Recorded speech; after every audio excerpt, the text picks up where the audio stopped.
Hey everybody, it's Whitney. Thanks for checking out your weekly dose of real estate. This week I wanted to touch base on two topics that have kind of changed the most since the last time we talked. The first one being homes sold. So right now we're actually getting data that's starting to reflect the virus numbers from closing totals. So for example, the last couple weeks, if you look up on these graphs here, there's been 44 closings per week. Pretty good, right? Well, those properties probably went under contract pre-virus. This week being 410, and imagine it takes 30 days to close, these properties probably went under contract somewhere around when shelter-in-place kicked in, somewhere along when these businesses started closing up, and we're seeing much lower numbers. This past 7 days, as you can see, we have 27.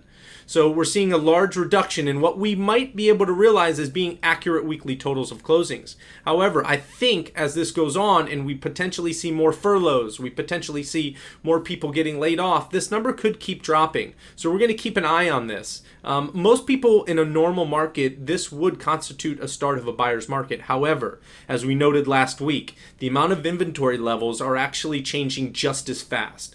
Remember, the number of sellers putting their homes on the market has changed drastically. Remember these graphs from last week, right? So the number of sellers putting the market down, the number of sellers actually taking their home and taking it off the market down. So as we see these inventory levels low along with demand levels, we're probably going to see kind of a stable price area. Now, if that does change and the amount of supply does start to creep up, then we could see a potential for a buying opportunity, but I just don't see it yet in the data that's coming out. But we'll keep an eye on it. We're going to track it week by week for you because we know it's important. So you'll be the first to know if we do see any type of opportunities like that.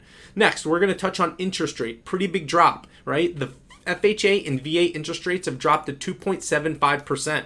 That's a pretty big decrease from last week. And if you can imagine, within a 7-day period, a buyer gained an automatic $80 per month on top of their mortgage savings. So that's a pretty big savings.